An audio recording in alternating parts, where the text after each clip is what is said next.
Direct news chaîne kambami na mwana mboka Garcia Mimbila ngapo moko ya bino président ya parlement de Ndondo Sabo parlement de Kinshasa Matete tango kuti na direct news na Lumbango s'abonner pour tous en a besoin pour s'abonner na chaîne plus 243 89 67 46 725 pour les diaspora tant kuti ka komoni le président Sabi s'abonner de l'eau tukosula moke pe tukupe sa chance l'équipe de monsieur Alipwa pour la qualification na moboku na lisolo tukubeta maitali INPP oyo wapi esimbami na DG Patrick Kayembe tukosula moke tukoremercier na lolenge apesi 300 combattants IDPS par prévu vous avez représenté la beauté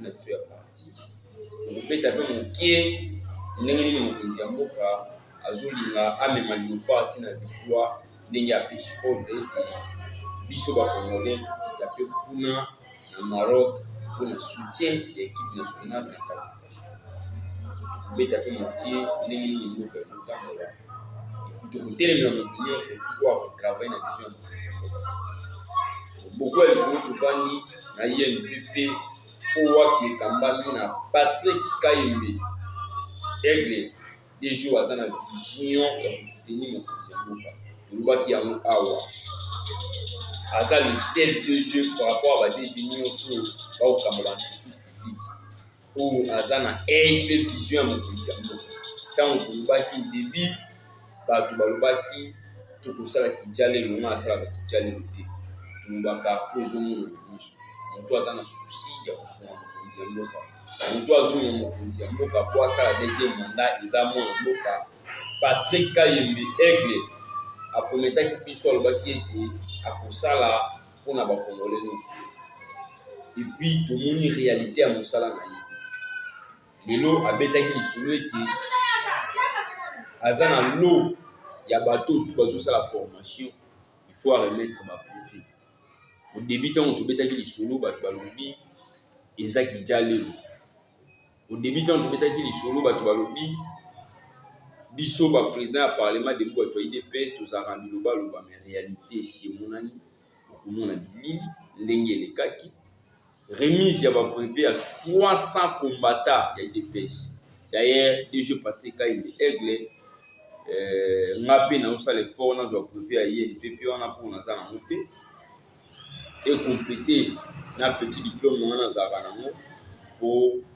monde lelo ndenge ezoévolue un politicien faut mwa baformation de part d'autre pour diplôme to mpe brevet ya INPP eza n'importe quel brevet te na Congo awa eza brevet oyo biso bakongolais soki oza nango eza opportunité DG Patrick Kayembe abetaki lisolo ya nouveau bâtiment oyo azosenga mokonzi ya mboka ntango akokita na Équateur atala mpe bâtiment wana ndenge nini fo mokonzi ya mboka ayinekele yango misala ekosalama bazobongisa déjà place oyo bakoyamba mokonzi ya mboka nde tozosenga mpe mingi na mokonzi ya mboka DG Patrick Kayembe Aigle pour l'instant aza ai déterminé donc confirmation mpe je crois eza na nzela mpo mokonzi ya mboka azalaka na souci ya moto azokompanie vision na ye mpe akoréaliser confirmation ya DG Patrick Kayembe kala mingi te malgré balongolo miso toyebi déjà bino bato bolingaka diviser premier régner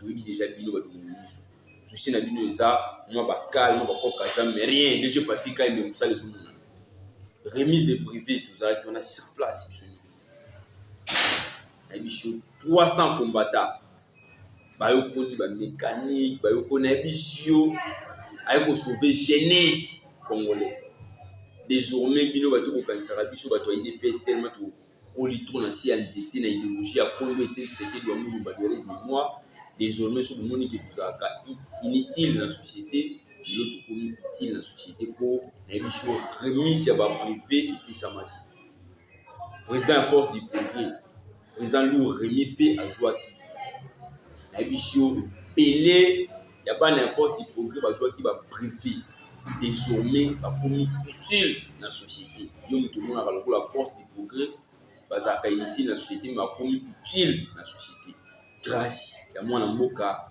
DG Patrick Kayembe Aigle oyo aye kocréer baemploi na mboka na biso azodiminue taux ya chômage na Congo mpo bato bagere Congo pendant 18 ans na gestion bayela biso chômage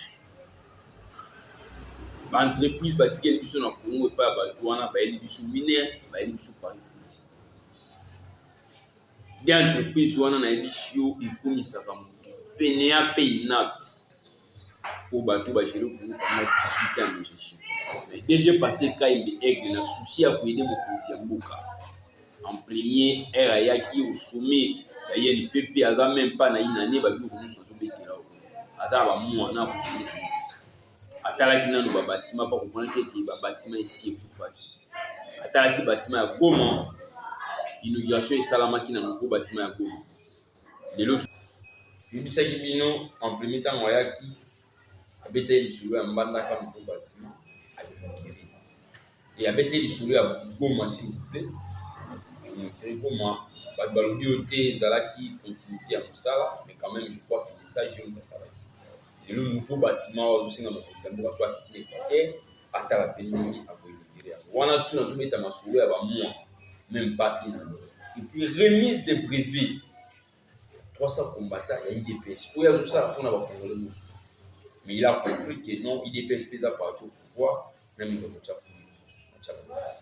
saki remise ya brevet ya INPP na yebiso na Congo eza n'importe quel brevet tinga aza na titre académique oyo naza na Istanbul chez DG Patrick Kayembe parole déjà wana je crois nga mpe na osala formation nazo mpe brevet wana eza n'importe quel brevet à travers brevet wana epermetaka moto asala entreprise publique brevet wana INPP eza n'importe quel brevet donc eza brevet ekutaka na mboka na biso koleka babrevet badiplôme ya bauniversité mosusu oyo asima ndako tala bainitiative ya kitoko oyo DG Patrick Kayembe Aigle aina donc obaki mpona remercier na pesa merci longoni ya DG Patrick Kayembe Aigle na mai nyonso osali na parti na biso IDPS donc oza na souci mokonzi ya mboka a redoubler encore mandat pour kosala kitoko bongo kopermettre na bacongolais de part ou d'autre bapesa esu mokonzi ya mboka bavoi ebele na 2023 na baélection donc oza parmi bato bazokompani réussite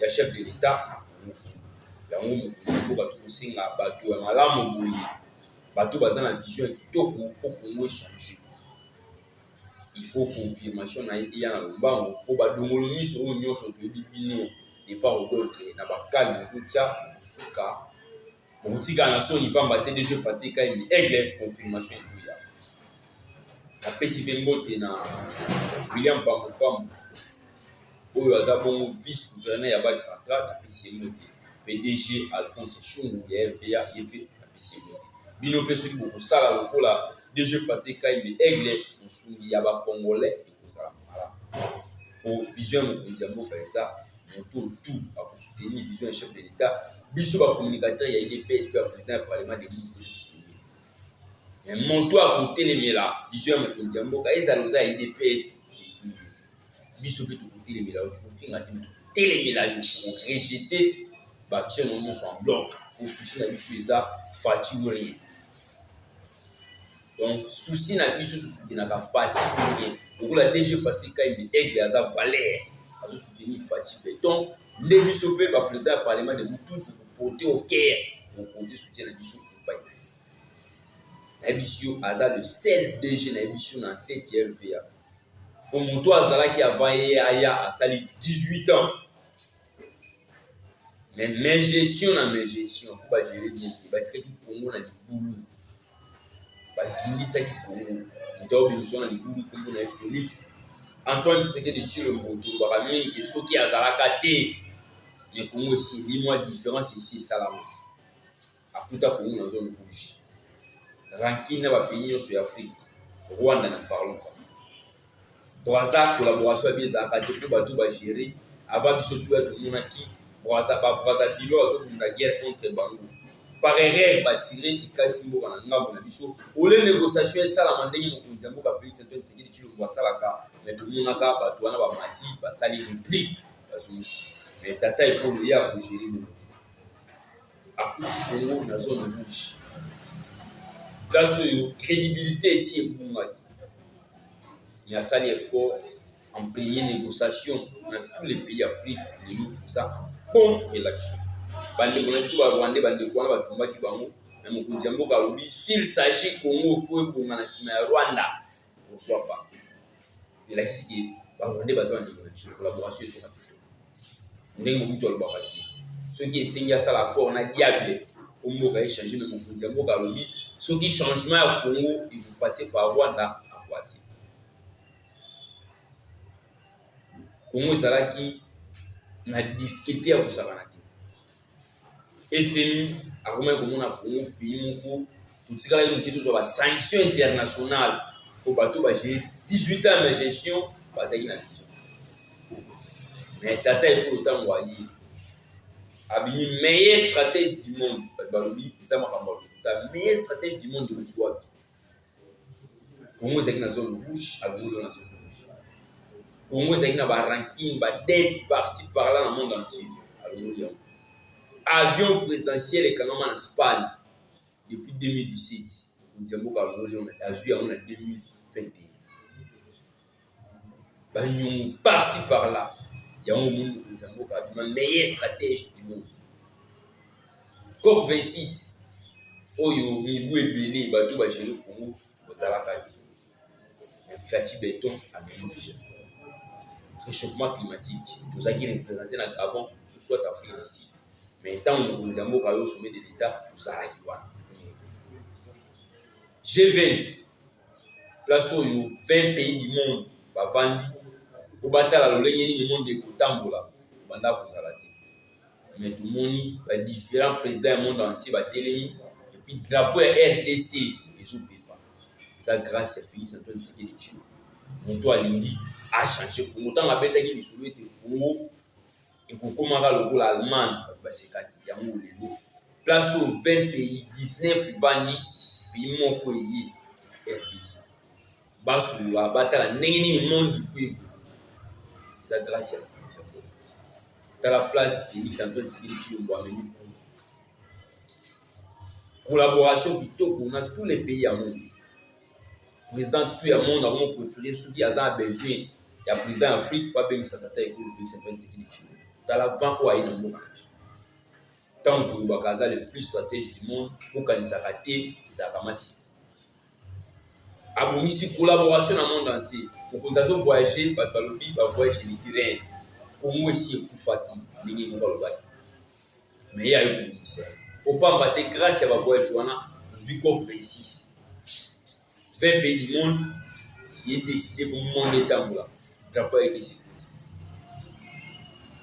COP 26, ils ont grâce à ma voyage. FMI, sur sa crédibilité dans le monde, ils ont grâce à ma voyage. Donc, le déplacement, mon continent, il va retomber. Les différents vertisseurs au Boyan, ils ont grâce à ma voyage. 145 territoires, ils ont grâce à ma voyage. Aujourd'hui, les gélus, ils ont grâce à ma voyage. Ce retour, ils ont grâce à ma voyage. Donc, Tala Mokonzi Mboka, un peu de temps, 3 ans. Degré à négociation à scène à niveau international. Surtout, ils ont scène à monde. Ils ont grâce à Mokonzi Mboka. So, on a dit différents pays à monde entier, différents présidents à monde entier, déflèquent dans Mboka, ils ont grâce à Mokonzi Mboka. Tala, le seul président a sali un peu de temps, comme Félix Antoine Tshisekedi. Posé à 100 jours, ils ont grâce à mon voyage. La vision de mon vision, Oyo, Congo Mikuya, pour chiter mon pied pour pas battre et t'ennuyer, tout bien zéla et singa, ils ont la famille, tam, pour te chiter mon pied. Mon a décision à Ebisaki, il part dans la vision. Donc là, il y a une vision pour nous échanger. Il faut tout mettre la coupe du monde. À Talisaki, il y a awa avant tout la qualification. Il y a mondial. Nous allons qui 3e ou 4e na course ni demandé pour ça la ni awa na pays, donc Diambo Kabisaki bango, bokende ko lié maillon banda. Maintenant, il banda to beti 3-0, toujours na 4-2-0, qualification de ça. Alors, il perd un petit cabaret. Azo qui est déjà les lots. Or, qui t'a pour accompagner les joueurs dans biso, pour pousser les gens à gagner. Les lots, jamais que Nzambo Azo qui t'a Maroc. Et puis, les Congolais peuvent belé pour Nzambo le lengue va réserver là, le lengue biso pour réserver là, il va Marocain espace. Ah ouais, 250 places. Les bon va salir. Nzambo kasi a pesi ordre. Ba vie zali ba komani ba komata kuna. Pour supporter l'équipe. Pour pousser les joueurs vers la qualification. Il y a des Meshak Elia, international à la terrain. Numéro 20, na biso wana pe comme Kimi Chogo. Donc coach loko to singa le niveau. Numéro 20, Meshak Elia, Mbokani Mutwa Bimate. Attends on gagner 1000-0 pas si ça match. Donc na édition mon Nzamboka ici à porter l'émission qualification. Pour tout aller dans le de comprendre que nous avons la première sportive dans le biso comme le ministre pour degré émotion un match à la qui n'a pas politisé mais bazana batala babali. Donc nous avons un souci à ça na yango à même déjà va le voir dans la qualification. Pour pousser l'équipe surtout les battre va prendre tout ça derrière match. Pour combo ya fatigue va changement. Ce qui changement il est là pour nous combo dans Phoenix en tant que sécurité. À une mission état bazuzi to pe justice ya mboka na biso ezaki ya keba dossier mususu babengaka na telefone ndenge ni dossier wana bomaki mutu tolekisa yango to abofi na bafi mais lelo mokonzi ya mboka alakisi biso clair ata naza na problème ya ministre na mobanga te na kosamba na yesu naza na raison na komona soki yesu azongi te na direct news awa je crois mbala ekoya tokutana tous les peuples congolais là derrière Fachi Béton pour combo à Fachi Béton changement déjà il y a pour nous grâce à Dieu. Je dis et je vous remercie.